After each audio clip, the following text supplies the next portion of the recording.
Comment commence la vie chrétienne? C'est en voyant. Ce doit être en voyant. La logique même exige que ce soit en voyant. Et pour cette raison, que toute la vie chrétienne doit être un mouvement progressif, le long d'une ligne vers une fin. Cette ligne et cette fin sont Christ. Pour l'aveugle né dans Jean 9, ce fut le résultat. Vous vous souviendrez comment, après avoir été chassé, Jésus le rencontra et lui dit « Crois-tu au Fils de Dieu ?» Il répondit « Et qui est-il, Seigneur, afin que je croie en lui ?» « Tu l'as vu, lui dit Jésus. Et celui qui te parle, c'est lui. » Et il dit « Je crois, Seigneur. » Et il adora. Le résultat de la vue spirituelle est de reconnaître le Seigneur Jésus. Ce sera ainsi tout le long du chemin du début à la fin. Voir gouverne la vie chrétienne. Nous pouvons dire que notre salut a été l'affaire de nous voir nous-mêmes comme pécheurs. Mais si c'était resté là, cela aurait été une pauvre perspective pour nous. Ou bien nous pouvons dire que c'est voir que Christ est mort pour les pécheurs.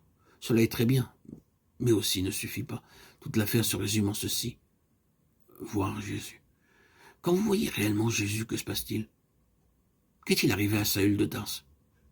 Eh bien, beaucoup de choses, des choses puissantes, qui ont accompli ce que rien d'autre n'aurait pu.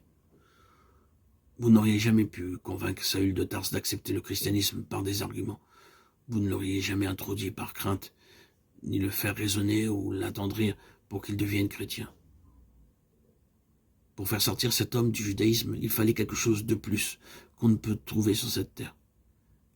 Mais il a vu Jésus de Nazareth et cela l'a fait. Il est sorti, il fut un homme émancipé, il avait vu. Plus tard, il a dû se heurter à la grande difficulté des judaïsants qui le traquaient et le suivaient partout, pour troubler la foi de ses convertis et détruire leur position en Christ. Ce fut le cas des croyants en Galatie, qui avaient tendance à déserter. S'ils l'avaient déjà fait sur ce point, il soulève une fois de plus la question entière quant à ce qu'est un chrétien et la concentre sur ce qui s'est passé sur le chemin de Damas. La lettre aux Galates peut en réalité être résumée ainsi. Un chrétien n'est pas quelqu'un qui s'abstient de faire ceci, cela ou autre chose, parce qu'il lui est interdit. Un chrétien n'est pas du tout quelqu'un qui est gouverné par les choses extérieures d'une forme de vie, d'un ordre, d'un système légaliste qui dit « tu dois et tu ne dois pas ».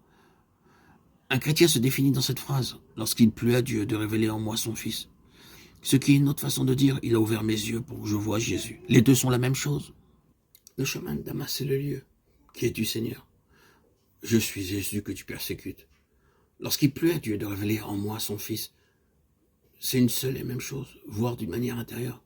C'est ce qui fait un chrétien.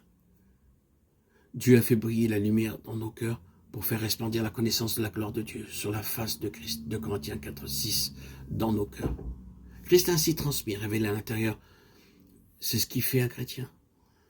Un chrétien fera ou ne fera pas certaines choses, non pas sous l'ordre de quelques lois chrétiennes, pas plus que juives, mais conduit intérieurement par l'Esprit, par Christ dans le cœur. C'est cela qui fait un chrétien. En ceci est posé le fondement pour tout le reste jusqu'à la fin, car ce qui va arriver de manière croissante. Ainsi, le fondement doit être conformément à l'édifice. Tout cela est de même nature. C'est voir et voir Christ. C'est une déclaration audacieuse sur laquelle beaucoup plus pourrait être dit, mais c'est un défi.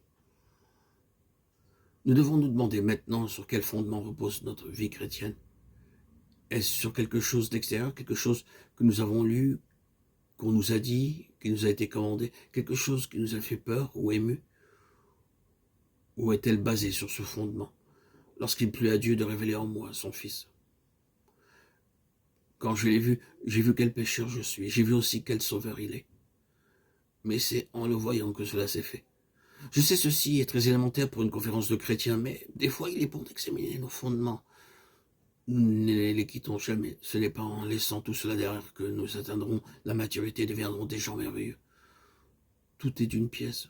Je ne veux pas dire que nous devons rester toute notre vie dans les choses élémentaires, mais nous portons le caractère de notre fondement jusqu'à la fin. La grâce qui a posé le fondement placera la dernière pierre avec acclamation de grâce.